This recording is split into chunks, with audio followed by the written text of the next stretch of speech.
Один из подписчиков моего YouTube-канала написал: если кто-то желает развалить свой бизнес, то смело внедряйте в себя кайдзен. Это прямой путь к банкротству. Чувствуется, что у подписчика накипело. Хочу сказать, что само по себе бережливое производство, как совокупность принципов и инструментов, не может кого-то обанкротить или вывести в успешной компании. Это могут сделать только люди, которые интерпретируют лин-философию. Можно привести аналогию с тем, что автомат Калашникова не убивает людей, а хирургический скальпель не спасает жизни людей. Свое несогласие с подписчиком могли бы высказать сотни тысяч компаний по всему миру, совершенно разных размеров и отраслей, которые во многом связывают свою рыночную устойчивость именно с бережливым производством. Возможно, опыт подписчика опирается на крайне неудачный пример развертывания кайдзена, когда были совершены критические ошибки. Ошибки – это то, что неизбежно при реализации любой масштабной задачи. И не надо их бояться, но следует избегать фатальных ошибок. Ошибок, допустив которые, компания с очень высокой вероятностью провалит проект по развертыванию бережливого производства. В мировой виртуальной сети, на конференциях, на страницах деловых журналов, в книгах мы читаем истории успеха развертывания лин-программ. Такие истории впечатляют достигнутыми результатами, слаженностью командной работы. Это то, что обязательно к изучению тем, кто решил запустить проекты по лин-трансформации. Но иногда приходит мысль, что было бы здорово провести конференцию компаний, у которых не получилось добиться успеха в преобразовании. К сожалению, нет точных данных по таким предприятиям. На фоне победных маршев не слышны стоны поверженных. Было бы здорово осознать историю неудач. Это можно сравнить с тем, как при анализе качества продукции мы изучаем брак, или для повышения безопасности воздушных полетов изучаются авиакатастрофы. Не проводя масштабных исследований причин провалов, могу поделиться лишь личным опытом неудачных проектов развертывания бережливого производства. За 20 лет работы в области повышения операционной эффективности таких проектов совсем немного, но они есть, как у каждого, кто занимается этим долгое время. Оглядываясь назад, могу выделить ряд причин провала программ бережливого производства. Сегодня я хотел поговорить об одной фатальной ошибке, с которой встречался я. Уверен, что большинство экспертов меня поддержат, отдав ей пальму первенства в рейтинге причин эпичных провалов. Эта ошибка – тотальное делегирование функций управления лин-программой. Она заключается в том, что функции разработка лин-стратегии, управление и реализация лин-проектов, организация работы с предложением сотрудников, обучение, то есть вся ответственность за успех программы развития производственной системы концентрируется у одного человека или подразделения. Тотальность делегирования подчеркивает, что руководитель высшего и среднего звена или вообще не участвует, или занимает отстраненную позицию, оказывает минимальную поддержку проекта по бережливому производству. Тотальное делегирование может доходить до двух типов сотрудников. Это суперэксперт и крайний.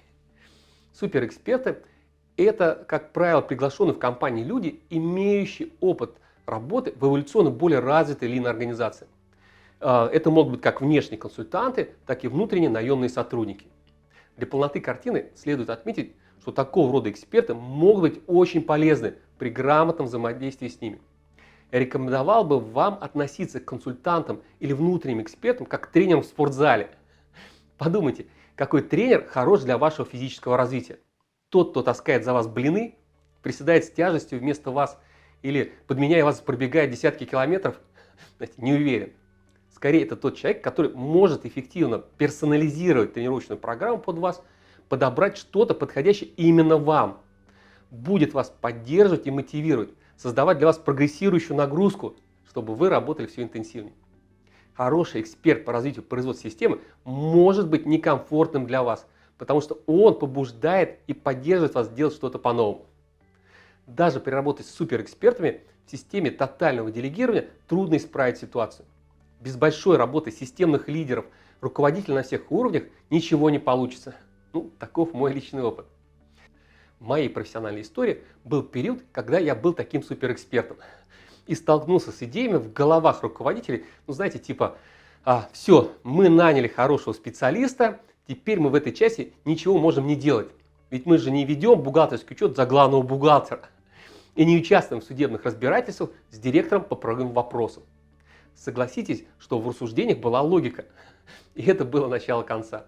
Я полностью провалил этот проект, но получил хороший урок. Даже 5 или 10 супергероев будут бессильны перед системой, которая обособила их в отдельную функцию, ну, типа бухгалтерии. Развертывание бережливого производства так не работает. Только всеобщее вовлечение способно приводить к реальным устойчивым изменениям. Формировать культуру нового типа. Вы встречали компанию, где бухгалтерия формировала новую культуру? Почему же вы ждете этого же от лин-офиса? Все вышесказанное проявляется и при делегировании крайнему. С той лишь разницей, что это еще более патологичная ситуация. Типичный представитель крайнего уровня делегирования – молодой, неопытный, с недостаточным уровнем социального авторитета сотрудник. Он крайний, потому что часто он бы и сам готов был бы кому-то делегировать бережливые задачи, но не может. Ниже него формальной или социальной иерархии уже никого нет. Не всегда этот человек, это может быть и отдел, ну, аналогии с бухгалтерией. Наличие ошибки тотальной делегирования задач операционного совершенствования можно легко диагностировать. Просто спросите в компании, кто несет ответственность за достижение цели развертывания бережливого производства. Если вам ответят отдел развития производственной системы, или лин-офис, или департамент организационного развития, то с высокой вероятностью в компании совершает описанную выше ошибку.